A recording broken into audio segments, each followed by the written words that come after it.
我哋民主黨咧係會全力支持大家，好唔好？多謝。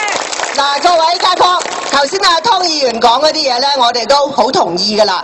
咁所以我簡單講一講，因為我哋得到嘅信息咧，就係好多業主、好多街坊咧就好不滿，因為咧啲工程咧係咁貴。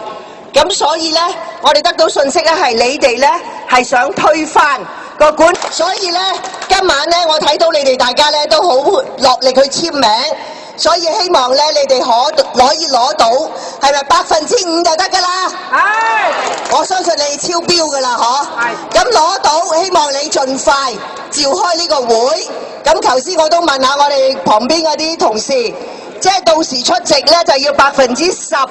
如果要過咧，就好似湯議員講，就過半數。咁所以呢個我相信係你哋最重要其中一個目標啦。因為如果你哋可以推翻現時嘅管理委員會，咁應該你會攞到晒嗰啲資料，你會睇翻頭先阿湯議員有啲佢睇到，有啲佢睇唔到嘅資料，然後決定點樣去做。